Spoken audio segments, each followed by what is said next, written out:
Morning Greekland. This is Greek 9 News. I'm Ivan. I'm Chris, and now we're going to go to Luke Mooney as he talks about Alexander the Great. Oh, come on! Hello, my name is Luke Mooney, and I'm reporting to you about Alexander the Great. Starting off with Alexander's father, Philip. Now, Philip was taken hostage by the Greek city of Thebes when he was a teenager. There he learned battle tactics and military advantages. Philip eventually conquered Greece and took over. Now, going on to Alexander.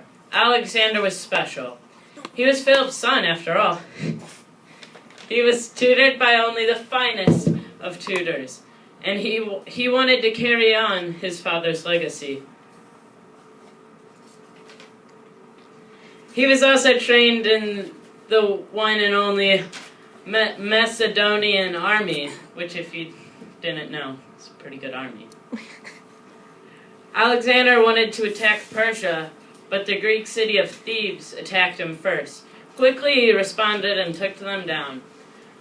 Now he could finally attack Persia, but instead of going straight in, he went from the side through Egypt, and there he took over all of Persia.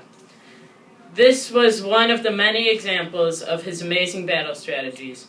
Alexander finally stopped leading his troops and let his men go home after 11 years. Now, on to the interview of Jacob Avery, or Captain Sergeant Lieutenant Colonel Polonius.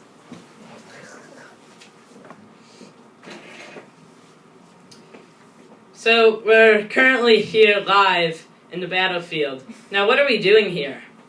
Well, as a Lieutenant Colonel, I am leading the 3rd Infantry Division under Alexander the Great to conquer land right now. Now, tell us more about this Alexander the Great. Well, since his tactics are more advanced than the other parts of the world, we're allowed to move through rough terrain and combine our cavalry and infantry to do full-fledged charges at the enemy, which they could not recover from. That's great. Now, any other advice on this topic?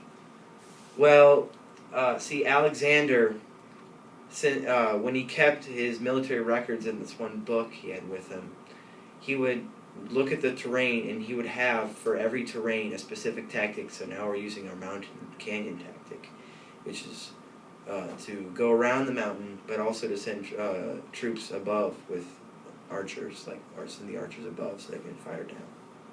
What's the difference between his battle tactics and a lot more newer battle tactics? Well, see, the ones that are around now are pretty primitive, and it's basically you're using the same tactics as your enemy. But with Alexander, since he's using new ones, the enemy is not ready for any of them. So he's combining all of his forces into one big force. Now that's all that we have now on Alexander the Great, folks. On to Ivan and Chris for the theater.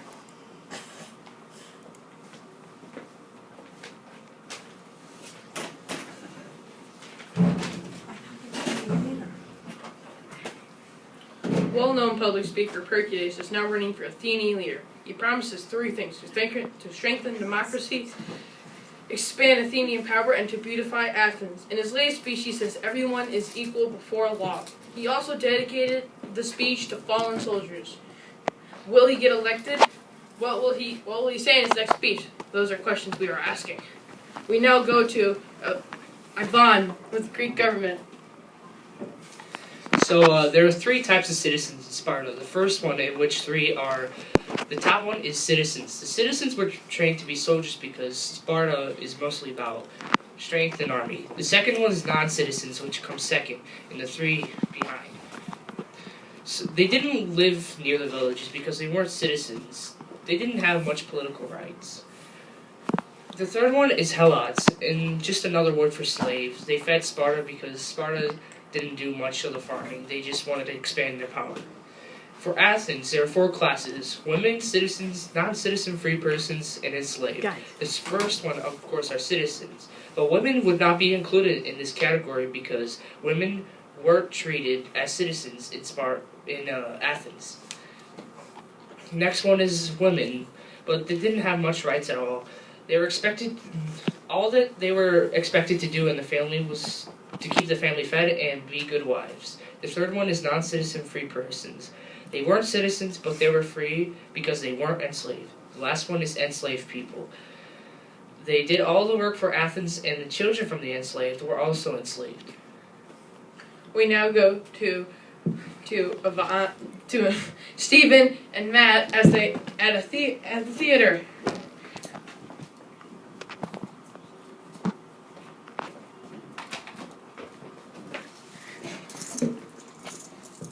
Hello, me and Matt, we saw a play. Matt and I, we saw a play, The Seven Agents Thebes, and it got us thinking about the Greek history of theater. Well, basically, they made drama. They invented it or whatever. They built the first theaters, and they go around the land to basically every celebration and perform different types of drama and acting, and yeah. And we have a special guest with us from the play we saw, is one of the actors. So, hello. Hello. Okay. So how was the preparation for your play? Like, how do you prep for something like this? Malo loš, nije bio baš dobro. Bio baš dobro, znaš, sjeli smo malo prvo, malo smo igrali i, like, mi smo radili to I sve, ali bio malo loš.